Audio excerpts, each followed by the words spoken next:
C'est grâce à vos dons volontaires et réguliers que nous pouvons faire ce travail. Merci à tous.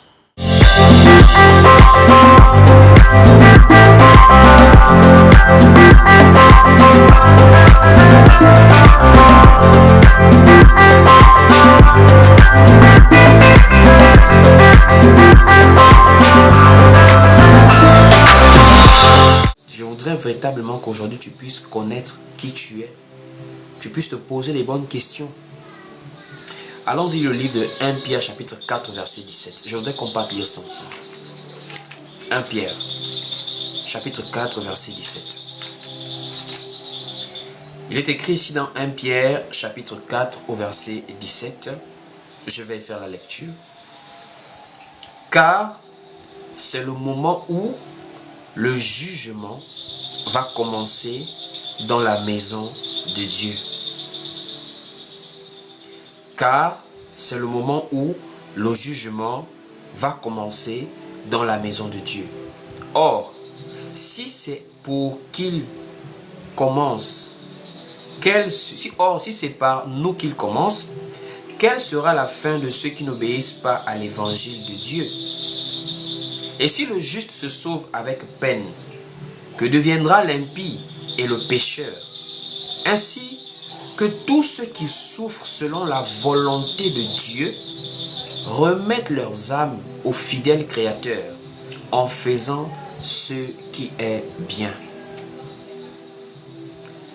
Je ne sais pas si tu as compris la lecture que je viens de faire. L'apôtre Pierre dit, je suis ici au verset 19 de 1 Pierre chapitre 4. L'apôtre Pierre dit ici, ainsi que ceux qui souffrent selon la volonté de Dieu remettent leurs âmes au fidèle Créateur en faisant ce qui est bien. La notion de la souffrance, ça fait peur à beaucoup de personnes. Ce n'est pas le seul passage. Plusieurs passages nous interpellent à une vie de tribulation, à une vie de persécution, à une vie de souffrance. Et même il y a encore un autre passage où l'apôtre Pierre parle de ceux qui vivent les souffrances dans le monde. Allons-y le livre de 1 Pierre chapitre 5 au verset 8 à 9. 1 Pierre chapitre 5 verset 8 à 9. Allons-y lire ça. Il est écrit ici dans 1 Pierre chapitre 5 du verset 8 à 9. Soyez sobres, veillez. Votre adversaire, le diable, rôde comme un lion rugissant, cherchant qui il dévorera. Résistez-lui avec une foi ferme, sachant que les mêmes souffrances sont imposées à vos frères dans le monde. On nous parle encore de la notion de souffrance. Ça veut dire on est en Jésus. On a l'espérance du salut éternel, de la vie éternelle en Jésus-Christ. Mais l'apôtre Pierre adresse une lettre à ceux qui sont en Jésus-Christ comme nous sommes, pour leur dire que s'il y a des gens qui souffrent, qu'ils remettent leurs âmes au fidèle Créateur. Qu'ils sachent qu'ils ne sont pas les seuls. Les mêmes souffrances sont imposées aux autres dans le monde. Et s'il faut regarder cet aspect, beaucoup de personnes vont commencer à reculer pour dire cette affaire-là, on ne savait pas que c'était comme ça. De nos jours, on vit maintenant une vie de foi XXL, quoi. C'est-à-dire la vie de foi suite, la vie de foi de top. Regardez cet évangile qui est présenté au jour d'aujourd'hui. C'est un évangile où on fait le maximum possible pour éloigner la souffrance, pour éloigner la persécution, pour éloigner les épreuves, pour éloigner le combat de la foi. Au jour d'aujourd'hui, on ne veut plus entendre parler du combat de la foi. On ne veut plus entendre parler des persécutions. On ne veut plus entendre parler des souffrances dans la foi. On ne veut plus entendre parler de ça. On veut maintenant entendre parler de tout est bien. Tout va bien. Voici pourquoi, quand on voit l'église primitive dans la Bible, on voit notre église aujourd'hui, on voit comment il y a une différence entre le jour et la nuit. Or, dans la prophétie, l'église du temps de la fin doit ressembler à l'église primitive. Ça veut dire, on doit être pareil à l'exemple du temps. Quand vous voyez le petit matin et vous voyez le soir, le temps est le même. Au petit matin, l'aspect est sombre. Ça veut dire c'est comme le milieu du jour et de la nuit. Le soleil est en train de se lever. Donc l'aspect du ciel est le même que quand nous sommes au soir. Quand le soleil se couche, il y a ce petit milieu-là. Et dans la parabole de Matthieu chapitre 25, on nous fait comprendre que les vierges, quand elles partèrent au départ, elles allèrent à la rencontre de l'époux. Elles avaient une disposition à vivre premièrement pour pouvoir servir Dieu, pour pouvoir attendre le Seigneur Jésus-Christ. Elles se sont endormies, elles sont tombées dans le sommeil. Et la parole nous dit dans Matthieu 25 qu'au milieu de la nuit, on cria. Mais le message du cri a été donné. On cria, voici l'époux, allez à sa rencontre. Donc, on leur rappelle, on leur répète ce qu'elles faisaient avant de s'endormir. Elles allèrent à la rencontre de l'époux. Et lorsqu'elles se sont endormies, le cri qui les amène à se réveiller leur dit de se réveiller pour retourner faire ce qu'elles faisaient, aller à la rencontre de l'époux. Ça veut dire en réalité, si nous sommes dans les derniers jours, dans les derniers temps, nous devons ressembler à l'église du premier siècle. Nous devons marcher comme les premiers chrétiens marchaient. Nous devons vivre comme les premiers chrétiens vivaient. Nous devons vivre la persécution d'une manière ou d'une autre, comme les premiers chrétiens vivaient. Parce que qu'on le veuille ou pas, je dis bien qu'on le veuille ou pas, l'apôtre Paul a clairement dit dans 2 Timothée chapitre 3 au verset 12 que tous ceux qui veulent vivre pieusement en Jésus-Christ seront persécutés. Ce n'est pas une affaire de non, moi je ne cherche pas les problèmes aux gens. Que tu le veuilles ou pas, la foi en Jésus va automatiquement déclencher le rejet du monde. Le monde va te rejeter parce que le monde n'a pas accepté ton Seigneur. La branche est-elle plus importante que le tronc? La feuille est-elle plus importante que le tronc? Jésus lui-même, on ne l'a pas accueilli à bras ouverts tout le monde. Mais toi, tu es le genre de chrétien que tu veux être accepté de tout le monde. Et les croyants, et les non-croyants, et les chrétiens, et les païens. Même, tu cherches même des appréciations dans d'autres croyances. Nous avons des chrétiens comme ça. Il veut être apprécié de tout le monde. Il ne veut pas avoir des problèmes avec personne. Alors que seulement la foi en Jésus va te créer des problèmes. Allons-y lire le livre de 2 Timothée, chapitre 3, au verset 12. Allons-y lire. 2 Timothée chapitre 3 au verset 12. Lisons ensemble. Il est écrit ici, dans 2 Timothée chapitre 3 au verset 12. Or, tous ceux qui veulent vivre pieusement en Jésus-Christ seront persécutés.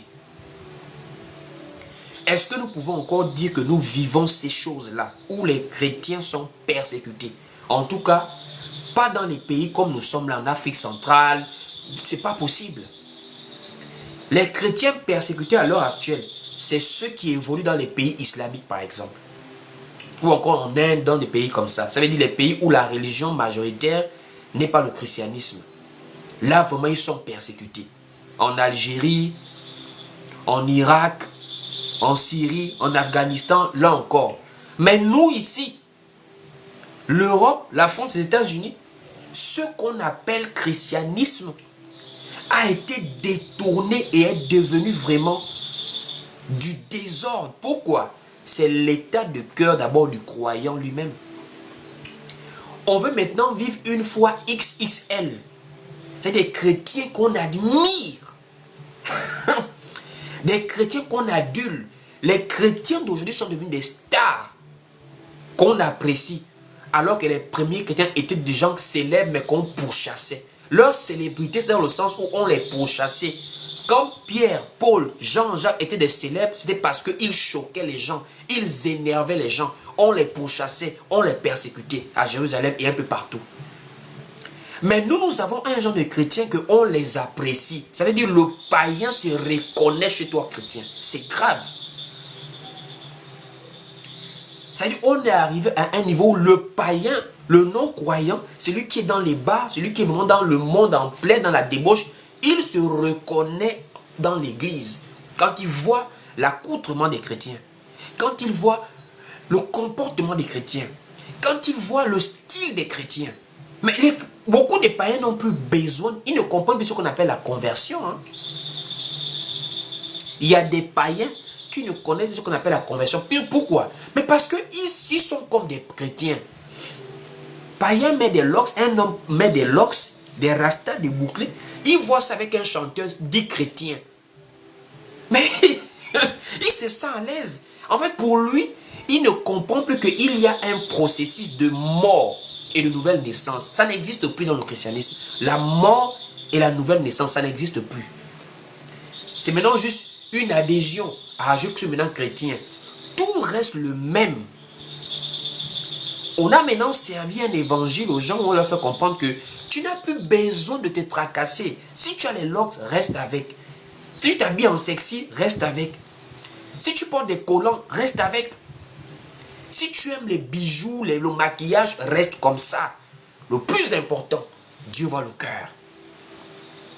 Dieu lui voit le cœur. Donc le reste là, c'est les détails.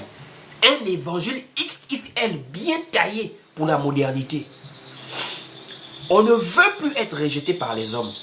On ne veut plus être méprisé par les hommes. Nous, on veut maintenant être adulés par les hommes. De la même manière que les stars mondaines sont appréciées, des concerts où des gens s'agitent, les chrétiens, les soi-disant stars chrétiennes, les gospels là, ils ont maintenant tout pareil.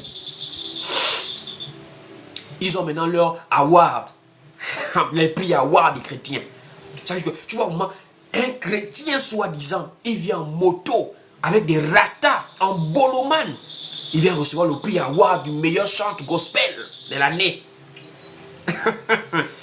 Il n'y a plus l'objectif d'être la lumière du monde. Ça n'intéresse plus les gens. Il n'y a plus l'objectif de vivre la sainteté. Ça n'intéresse plus les gens. Il n'y a plus l'objectif de ressembler à Christ. Ça n'intéresse plus les gens. Savoir que en Jésus, nous serons persécutés. Il y a même des gens qui contredisent déjà ce message. Qu'on n'est pas obligé d'être persécuté en Jésus. Regardez les prédications. Beaucoup de pasteurs sont devenus des influenceurs. Beaucoup de chanteurs sont devenus des stars pour le monde. Beaucoup de femmes n'ont plus changé leur vestimentaire. Chrétiens, païens, on s'habille de la même manière. Dieu voit le cœur. En un mot, le monde est entré dans l'église. En tout cas, ce qu'on appelle l'église, leur bâtiment là, c'est déjà devenu le monde. Je reconnais que nous avons des faiblesses. Je reconnais que nous pouvons tomber. La parole dit que le juste tombera et se relèvera. La chair est faible, l'esprit est disposé. J'accepte ça. C'est biblique, c'est la parole. Mais n'en faisons pas déjà même une nature. N'en faisons pas déjà une nature. Ça veut dire que quelqu'un est naturellement comme un non-croyant, quoi. Il n'a plus un minimum de sursaut. Est-ce que vraiment je suis encore sur la bonne direction? Voici pourquoi il y a des moments, je suis là, je prêche sur des thèmes prophétiques, sur la révélation, sur des thèmes vraiment compliqués de la profondeur de la parole. Mais parfois, je me dis, tu prêches à qui? Parce que de nos jours, ce sont des thèmes que les gens ne savent plus quoi en faire. Tu prêches Daniel à quelqu'un, il ne sait pas quoi en faire en période des fêtes. Les gens à l'heure actuelle, ils veulent la traverser. Toi, tu viens prêcher Daniel, le calendrier prophétique. Tu peux pas faire un live de 1000 personnes. En 2024, tu viens prêcher Daniel, le calendrier prophétique. Tu viens prêcher la seconde mort, la grande tribulation, la nouvelle Jérusalem, la vie éternelle. Ça n'intéresse plus les gens. Ça n'intéresse plus les gens. Ils veulent la traverser. Ils veulent commencer à bénir la nouvelle année, la semence. Faut maintenant, c'est eux, ils cherchent la semer déjà pour la nouvelle année. La promotion, le voyage, le mariage, beaucoup d'argent, beaucoup de locks encore plus longs, beaucoup de nouveaux tatouages, des soi-disant quelqu'un qui mettent déjà des tatouages. Ça veut dire qu'ils viennent mettre des tatouages en Jésus même peut-être. En Jésus, elle s'est maquille comme une sirène. En Jésus, il a un look, c'est grave. Voici pourquoi nous ne sommes pas soutenus comme ça. Parce que ils ont des personnes qui les soutiennent dans leurs bêtises là. Hein. C'est-à-dire quelqu'un vient sur un live, il vient vendre l'eau de Jérusalem, 1000 personnes connectées. Tu te poses la question, mais où sommes-nous, Seigneur Jésus? Quelqu'un vient vendre l'eau du Jourdain. Ça, c'est l'eau pour avoir le succès au travail. 1000 personnes connectées, 2000, 5000, et les gens achètent ça. Les gens achètent ça. Quelqu'un comme ça, là, il commence avec un compte. Au bout d'un mois, il se retrouve avec 500 000 abonnés sur son compte TikTok. Parce qu'il vend l'eau du Jourdain. Quelqu'un, les locks, artiste gospel, il a 1 million d'abonnés. Il est suivi. Il est même soutenu, concert plein à craquer. Mais nous ici, là, c'est grave. Tu fais un appel au don, c'est-à-dire c'est comme si on te regarde quand tu as un problème. La vérité est devenue rare à accepter dans les cœurs des gens. Même comme nous sommes là, les gens ne s'aiment pas. Les gens ont maintenant le plaisir des oreilles. Les mêmes personnes, s'il faut s'aimer pour le Noël, il y a des gens actuellement là, ils sont en train de se préparer pour le Noël dans leur maison. Mais là, comme ça, là, si on a besoin d'une nouvelle caméra et qu'on dit on fait appel aux dons, personne ne va donner. Mais le Noël, ils vont aller couper des salaires, prendre des crédits pour le Noël, pour la bonne année, pour les anniversaires. Ça veut dire chacun maintenant comme son côté charnel, quoi. D'autres, c'est la mondanité en plein. D'autres, c'est le cœur, c'est déjà refermé à la chose de Dieu. Beaucoup se sont déjà refermés aux choses de Dieu. Allez-y lire la Bible. Les vrais serviteurs de Dieu, lorsqu'on les regarde, lorsqu'on les voyait, les gens les cherchaient. Naaman a quitté de loin pour venir voir Élisée parce qu'il était malade. La veuve de Sarepta a d'abord fait pour Élie malgré qu'elle n'avait pas grand-chose à manger. Au 1er siècle, les femmes soutenaient Jésus par leurs biens. Même Paul, dans les voyages missionnaires, il avait le soutien. Mais de nos jours, même la libéralité pour les choses de Dieu a baissé. A baissé. Pourquoi? Nous sommes dans un temps où les gens ne vivent plus la foi en esprit et en vérité. Le monde chrétien est devenu mélangé à un niveau où, en fait, beaucoup de personnes sont dans la confusion, quoi. Il y a des gens qui ne savent même plus qui écouter, tellement c'est mélangé.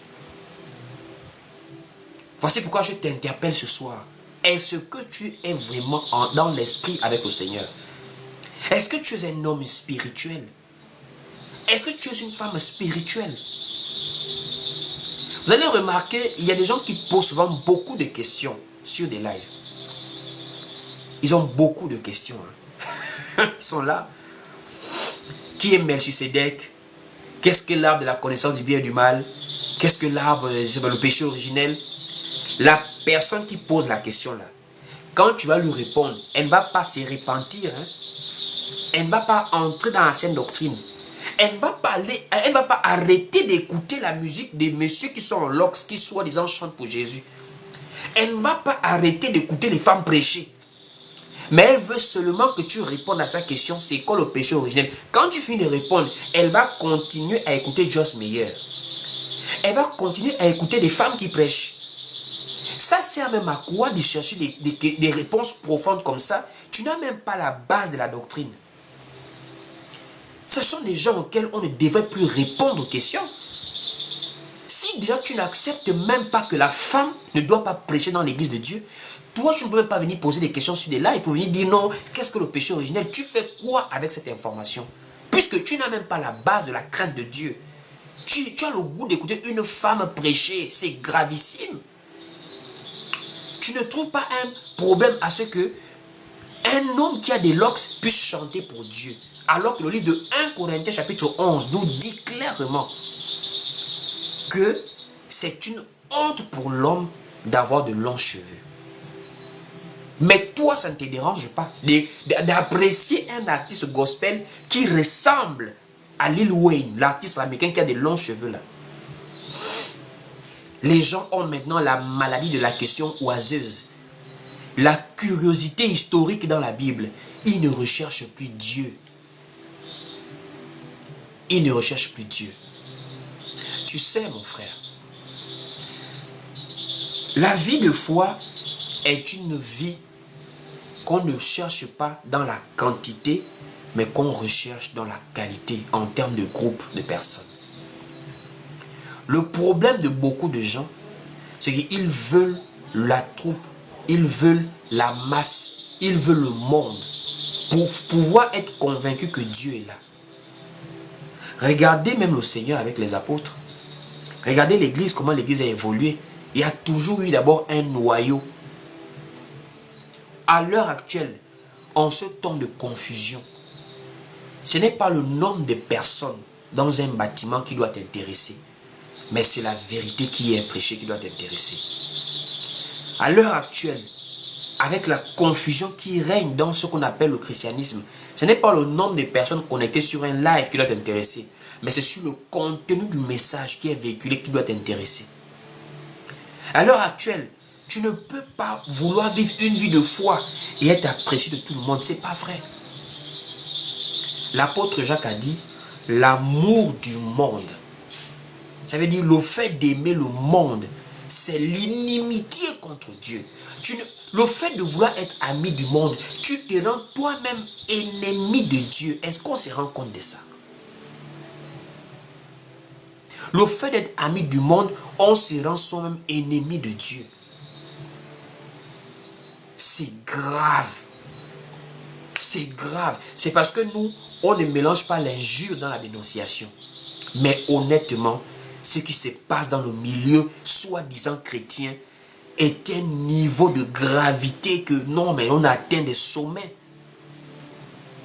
On a atteint des sommets en termes de dérapage.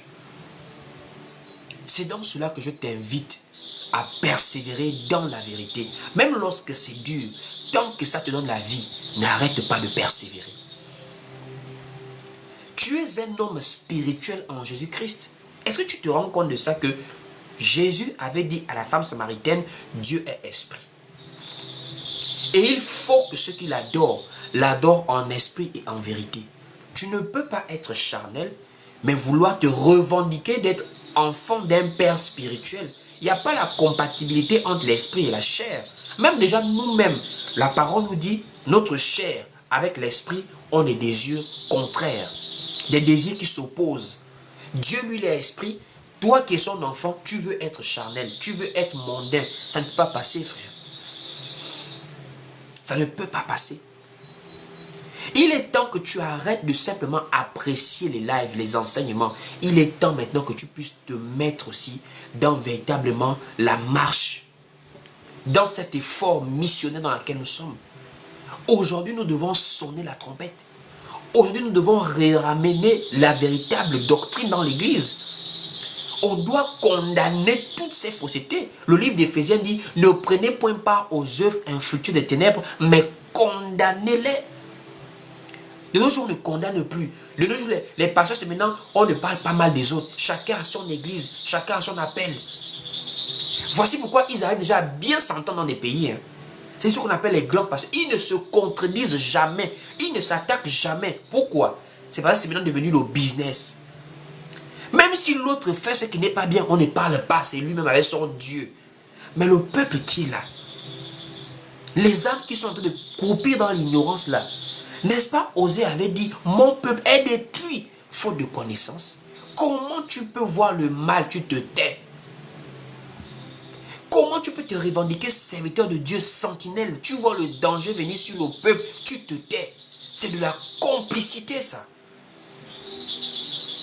Voir une jeunesse qui dérape par rapport à les choses de Dieu, tu te tais. C'est grave. C'est très très grave.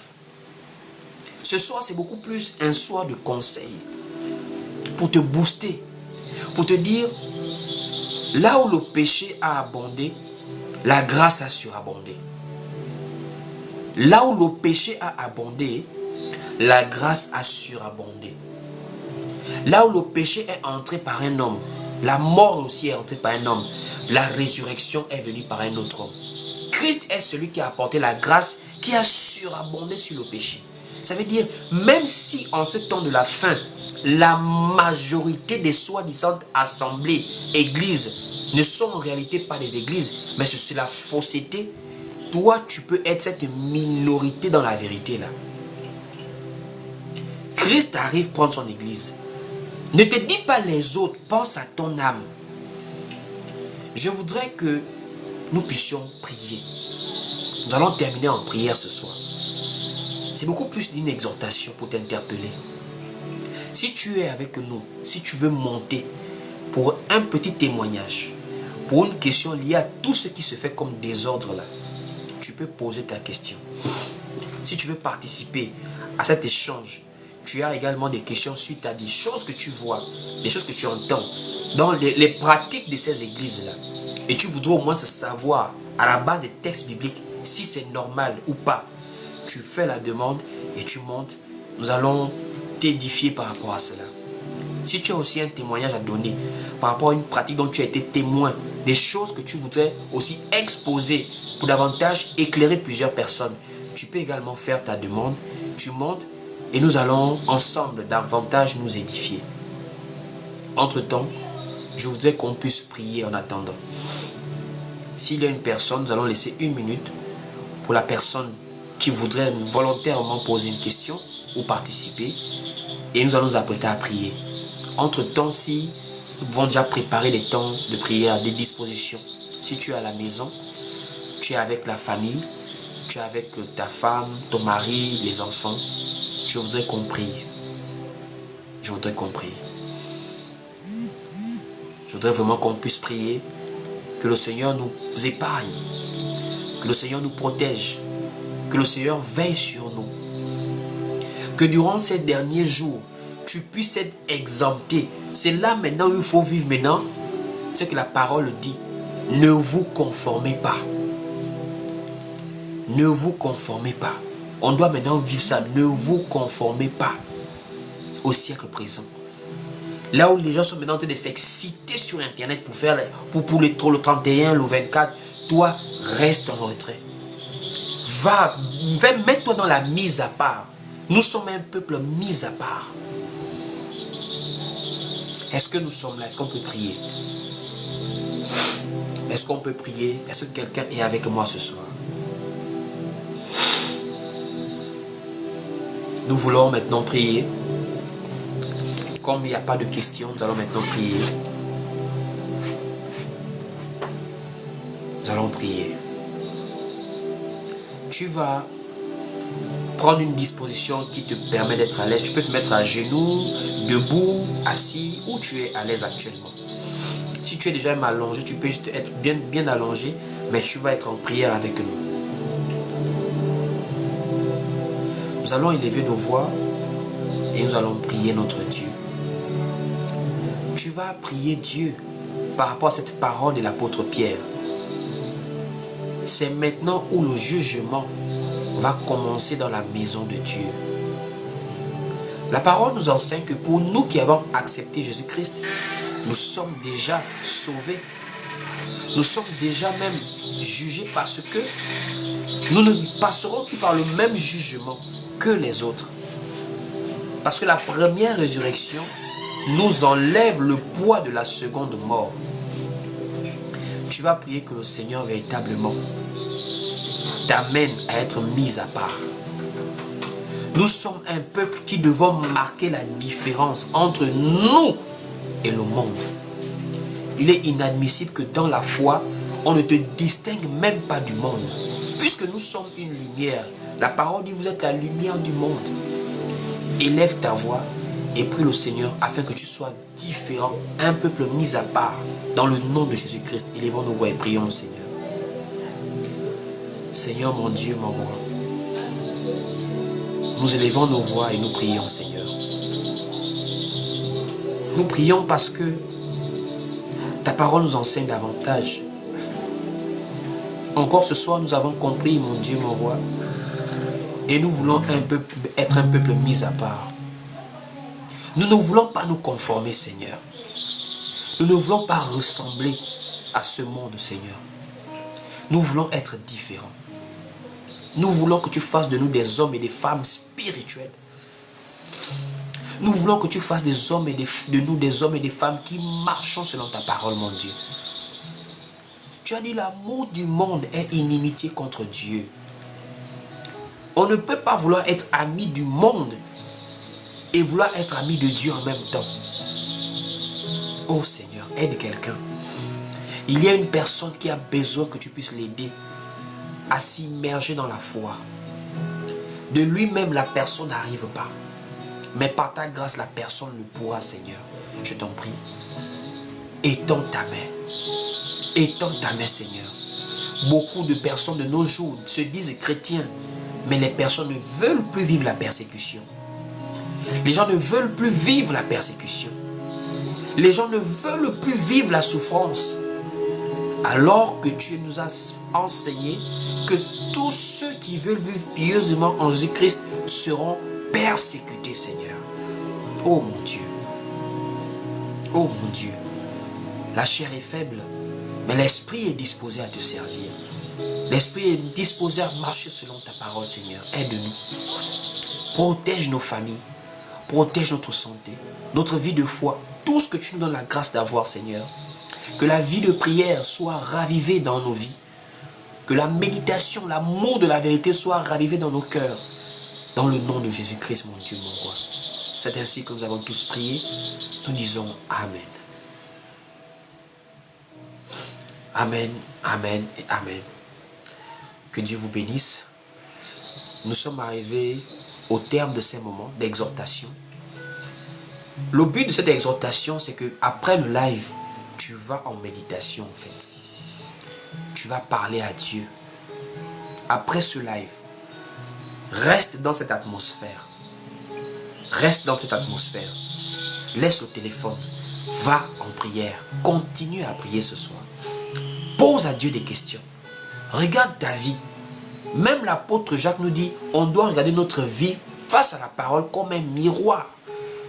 Tu peux mentir à tout le monde, mais tu ne peux pas mentir à ton propre cœur. Tu ne peux pas mentir à ta propre conscience. Tu ne peux pas mentir à Dieu. Que Dieu véritablement te bénisse. Shalom, shalom. Paix et grâce à tous. Nous sommes arrivés au terme, comme je disais. Toute personne qui veut nous contacter, vous nous écrivez simplement en inbox sur WhatsApp ou encore sur la messagerie TikTok. Et nous allons bien vous recevoir en inbox pour continuer à partager avec vous. Shalom, shalom. Paix et grâce à tous. Pour plus d'édification, suivez-nous sur Facebook, YouTube, TikTok et Instagram. Que Dieu vous bénisse.